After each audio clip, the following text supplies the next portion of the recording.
ఇయాల కూడా మీకోసం కొన్ని లిలిపుట్ వార్తలు పట్టుకొచ్చినాం. మరి అవి సుతం చూసేయండి. మొన్నట్ల మధ్యప్రదేశ్ భోపాల్ కట్టిన 90 డిగ్రీల రైల్వే ఓవర్ బ్రిడ్జ్ ముచ్చటెంత వైరల్ అయిందో అందరికీ ఎరికైన ముచ్చటనే కదా. బ్రిడ్జిని అడ్డం దిడ్డంగా ప్లాన్ చేసి కట్టిన ఇంజనీర్లను సుతం సస్పెండ్ చేసిండ్రు సర్కారోళ్ళు. ఇప్పుడు గసంటిదే మల్లొక బ్రిడ్జ్ ముచ్చట బయటపడ్డది భోపాల్. ఇగో చూస్తున్నారు కదా, పాము లెక్క మెలకలు తిరిగినట్టే కట్టిన గీ బ్రిడ్జి గురించే ఇప్పుడంతా చర్చ నడుస్తున్నది. అయితే భోపాలున్న సుభాష్ నగర్ లా 40 కోట్లు ఖర్చు పెట్టి కట్టినరట గీ రైల్వే ఓవర్ బ్రిడ్జిని. ఇక భోపాల్ రైల్వే స్టేషన్ కి పోయేటోళ్ళందరూ ఎక్కువ గిదే బ్రిడ్జి మీదకెంచి పోతున్నారట. అయితే బ్రిడ్జి జయంగా ట్రాఫిక్ తిప్పలైతే తప్పినాయట గాని ఫ్లైఓవర్ మీద ఎక్కువ మూలమలుపులు చెయ్యబట్టి బండ్లు నడిపేటోళ్లు మస్తు పరేషాన్ అవుతున్నారట.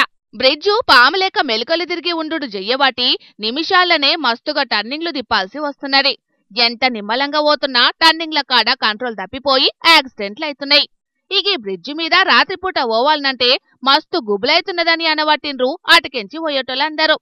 అయితే గింతదాకా మంచిగానే ఉన్నది గాని ఇప్పుడు గిదే బ్రిడ్జి మీద 2 యాక్సిడెంట్లు అయ్యే వరకు జనాలు మస్తుగా గుబులు పడుతున్నారు. కేవలం 8 గంటలనే బ్రిడ్జి మీద 2 టక్కర్లు అయ్యే వరకు బ్రిడ్జి గట్టినోళ్ల మీద గరమైతున్నారు ఆడున్న పబ్లిక్ అందరూ. ఈ వీడియోలు సోషల్ మీడియాలో వైరల్ అయ్యే వరకు గీ బ్రిడ్జిలు కట్టిన ఇంజనీర్లు కరోనా బ్యాచ్ ల పాస్ అయినోళ్ళై ఉన్నట్టున్నారని కామెంట్లు పెడుతున్నారు ఈ వీడియోలు చూసిన చాలా మంది పబ్లిక్. మరి వేల కోట్ల ప్రజాధనాన్ని ఖర్చు పెట్టి బ్రిడ్జిలెందుకు అడ్డం దిడ్డం కడుతున్నారో, పబ్లిక్ పానాలతోని ఎందుకు చెలగాటలాడుతున్నారో ఆడున్న సర్కారోళ్ళకే తెలవాలిగా.